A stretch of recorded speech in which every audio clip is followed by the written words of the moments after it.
Assalamualaikum, selamat berjumpa kembali di channel kami, Oscar Andreas. Kali ini akan menyimak legenda cerita asal-usul padi beras pari Dewi Sri, atau kata orang Pasundan disebut Nyi Pohaci. Jangan lupa subreks, yuk kita tonton bersama dan saksikan legenda cerita asal-usul padi. Assalamualaikum, selamat berjumpa kembali di channel kami, Oscar Andreas. Kali ini akan menyimak legenda cerita asal-usul padi beras pari Dewi Sri, atau kata orang Pasundan disebut Nyi Pohaci. Jangan lupa subreks, yuk kita tonton bersama dan saksikan legenda cerita asal-usul padi. Kala itu di Kayangan, Batara Guru yang menjadi penguasa tertinggi di kerajaan langit memerintahkan segenap dewa dan dewi untuk bergotong royong menyumbangkan tenaga untuk membangun istana guru di Kayangan. Siapapun yang tidak mentaati perintahnya pada waktu itu, maka akan dipotong tangan dan kakinya. Wow. Mendengar dari perintah sang Batara Guru, Anta Boga atau disebut Anta, sang Dewi Ular sangat cemas betapa ia tidak memiliki tangan dan kakinya untuk bekerja atas suruhan dari Batara Guru, sang pemimpin langit itu. Jika harus dihukum pun tinggal lehernya aja yang dapat dipotong, dan itu berarti kematian. Anta sangat ketakutan. Anta meminta nasihat Batara Narada, saudara Batara Guru, mengenai masalah yang dihadapinya. Narada pun bingung, tidak menemukan cara membantu sang Dewi Ular Anta itu. Dewa Anta pun menangis meratapi betapa buruk nasibnya. Akan tetapi ketika tetes air mata Anta jatuh ke tanah, dengan keajaiban 3 tetesan air mata berubah menjadi mustika yang berkilau-kilau bagai permata. Butiran itu adalah telur ternyata, saudara, yang memiliki cangkang yang indah. Batara Narada menyarankan agar butiran mustika itu agar dipersembahkan ke Batara Guru sebagai bentuk permohonan agar beliau memahami dan mengampuni kekurangan Anta yang tidak dapat ikut bekerja membangun istana tersebut. Anta pun berangkat ke istana Batara Guru. Di tengah perjalanan, Anta bertemu seekor burung gagak yang kemudian menyapa Anta. Burung gagak itu bertanya mau kemana dan berpergian dengan siapa, ujarnya. Karena Anta mulutnya berisi telur, Anta hanya diam tak menjawab pertanyaan burung gagak. Sang burung gagak mengira Anta sombong, sehingga ia dapat tersinggung dan marah. Burung hitam itu atau disebut burung gagak menyerang Anta yang lagi panik dan ketakutan kebingungan. Akibatnya butiran telur mustika itu pecah.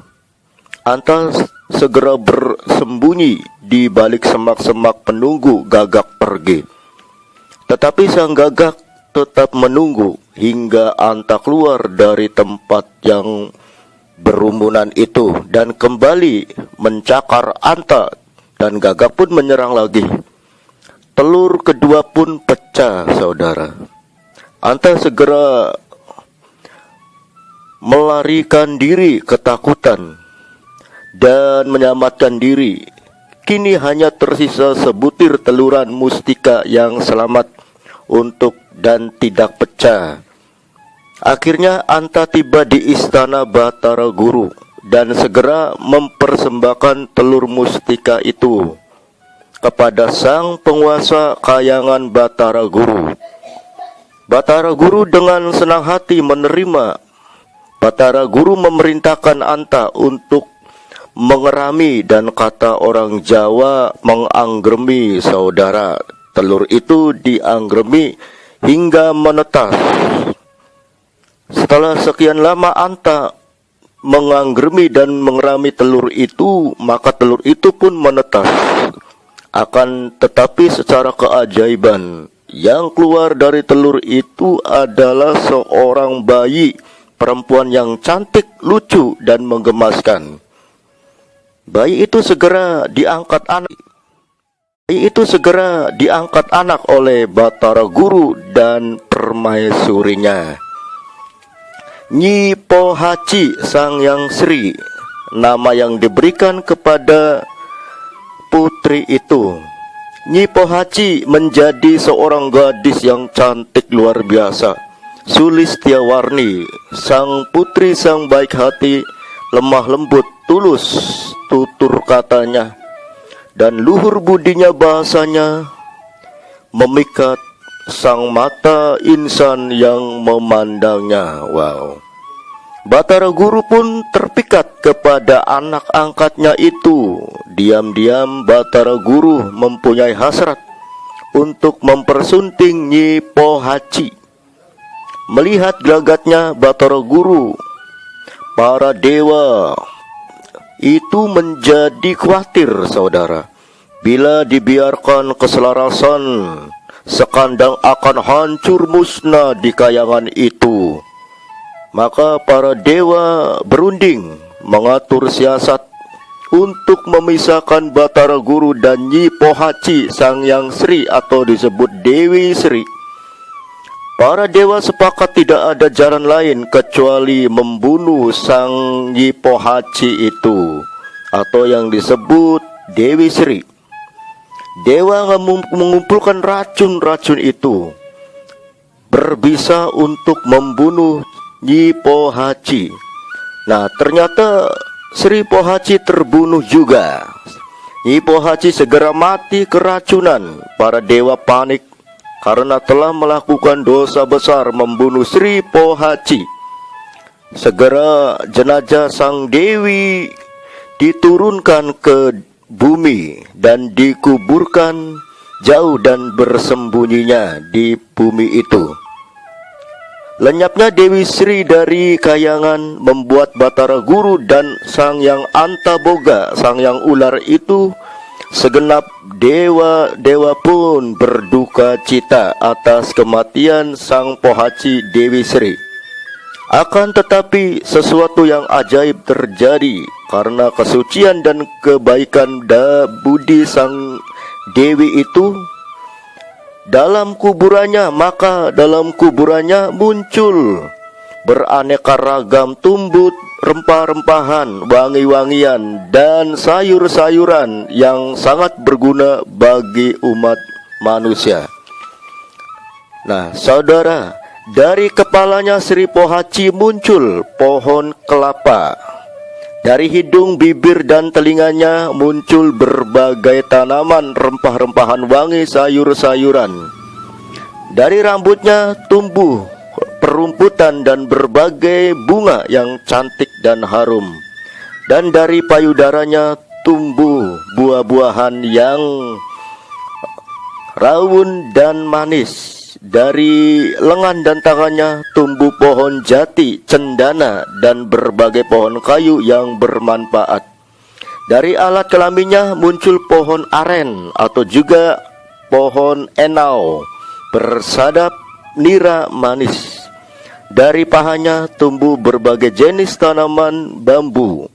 Dari kakinya muncul berbagai tanaman ubi, ubian dan ketela. Nah, akhirnya pusarnya, atau kata orang Jawa wedel, waduk, pusarnya sang Pohaci itu muncullah tanaman padi, bahan pangan yang paling berguna bagi manusia.